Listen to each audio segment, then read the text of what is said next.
Continuing our coverage, let's bring in former Caracas chief of station for the CIA, Rick De La Torre. It's so great to see you, especially considering, Rick, most Americans, they have not been on the ground. They have not been surveilling Maduro like you have.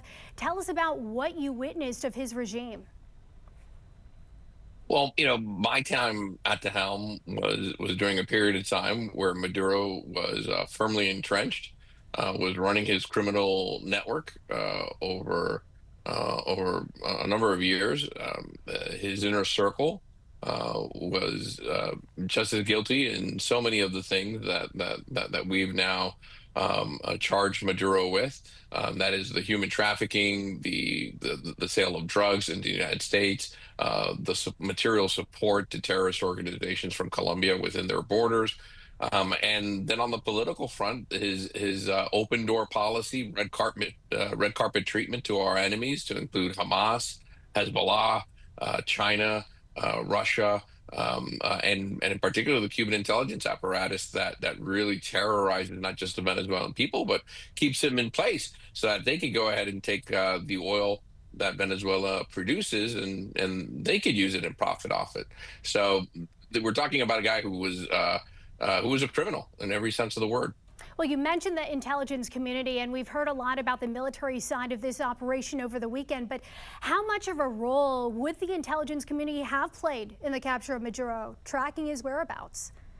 Oh, a very significant role. I mean, tracking his whereabouts is certainly a critical thing, right? You need to know where the target and the objective is before you can do anything. But it's more than that too, right? You need to establish patterns of life. What time does he wake up? Where does he go? Where does he hang out? Who does he around? What happens on Tuesdays that doesn't happen on Fridays? So once you understand and baseline that information, then you could start to see those patterns and see how you could use them to your advantage. But like like it was mentioned in the report, these are operations that take months and months of planning and practice, and it is really mind-boggling if you look at the man hours that go into this kind of work.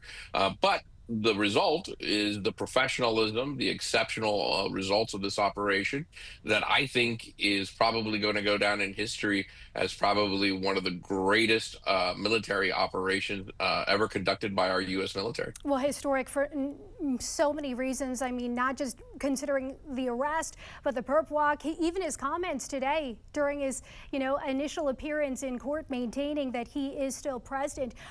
What are you reading into the President Trump's comments about running Venezuela as it relates to oil infrastructure, which you touched on, and also Venezuela's capabilities on the ground? I mean, what needs to happen now? Well, so obviously the security situation needs to be brought under control, and I think Venezuelans deserve to have um, um, some shred of peace and decency within their lives at home. That's one of the reasons I think why this administration took the criticized by many approach of allowing Delcy Rodriguez, who is just as guilty, just as much of a criminal, to remain in power for the short term, right? The concern there is obviously, yes, there is a very strong exile community. 1/3 of the entire population of Venezuela lives outside its borders. And if you look at the leaders of, the opposition leaders, all of them are currently in exile. So you need to run the country from day to day, and you need to do it right away. So you work with what you've got. And sadly, we've got to pinch our noses and work with Delcy Rodriguez for the time being. Only have about 20 seconds. How does Maduro's capture influence China, Russia, and Iran? How do you see that playing out in the short term? It's already starting to happen. They're realizing that the Western Hemisphere is basically off limits to them. They're starting to recalculate what they're going to do. I think the show of force also shows that we're serious and that they're going to have to go back to square one when it comes to their planning or considering of doing anything in Taiwan in particular. All the weapon systems that Maduro regime spent from China and Russia, they all failed. None of them worked. Implications on a worldwide stage, something that we are closely watching. Former Caracas chief of station for the CIA, Rick De La Torre, thank you for joining us tonight. Thanks for having me. The administration says it will help restore stability in Venezuela until a new government can take shape, and that could include sending in troops if security forces collapse or if the current interim president, Delcy Rodriguez, stops cooperating with the U.S. Joining us now to discuss is retired U.S. Air Force Brigadier General John Teichert and the former Assistant Deputy Undersecretary for the Air Force International Affairs. Good morning to you, sir. Welcome to the National News Desk. Dan, thanks for having me. I appreciate it. You've commanded overseas forces, leading international operations, and advised senior leaders. So how does removing Maduro strengthen foreign policy and restore deterrence that's been missing for years against these bold and aggressive cartel-backed regimes? Jan, I think it starts with realizing why this matters to the United States. And there are two primary reasons. Number one, Venezuela has been at the nexus of all of the problems in the Western Hemisphere for several decades. And number two, they have been a safe haven for America's enemies in our own backyard. And when you talk about specifically deterrence, that's stopping the adversary from doing the things you don't want them to do. And it hinges on strength of capability and strength of will. And we no doubt demonstrated both of those on Friday night, similarly to the way that we did so in Iran in June. And that helps our adversaries realize that we are serious in capability and will, and they must not do those things that we do not want them to do. Right. And we also know Maduro wasn't a one-man operation. I mean, he was part of this narco state with generals, judges, cartels in place there. So how hard is it to dismantle the system, especially when you have these regime holdovers still controlling security forces there on the ground? Jan, you won't see the American Armada in the Caribbean go away anytime soon because it provides a very real presence and threats that if anybody tries to undermine U.S. interests and currently Rodriguez as the leader of Venezuela, then the United States will act. And just our presence there and the demonstrated capability from Friday should keep those elements in check. But we'll be watching closely how Rodriguez is doing in her governance of Venezuela to make sure that it's aligned with our interests and ultimately the interest of the Venezuelan people. Right, because the president hasn't ruled out boots on the ground if there is a security collapse under her, right? So what's your thoughts on that? What does that look like? It's not going to happen anytime soon. There are a couple of markers of things that would need to happen before we would actually do that. Number one, we would start to see Rodriguez backtrack from support from the United States or of U.S. interest. We're not going to likely see that. We want to keep an eye on making sure that there aren't loyalists to Maduro, like the Interior Minister or the Defense Minister, that try to replace her.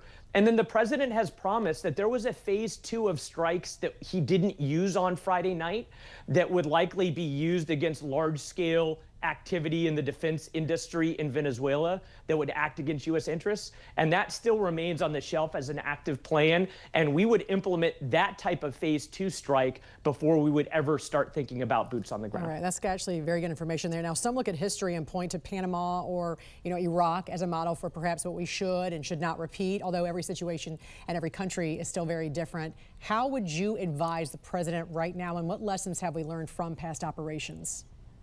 Jan, one of the biggest ones is that you don't want to dismantle a functioning government. So now that Maduro is gone and Rodriguez is in power temporarily, you want to make sure that the government continues to function and you don't purge major elements of the government so that there is not a power vacuum in the country. And we're doing that well. But the other piece of it that we haven't talked about enough is quickly establishing the duly elected government in Venezuela.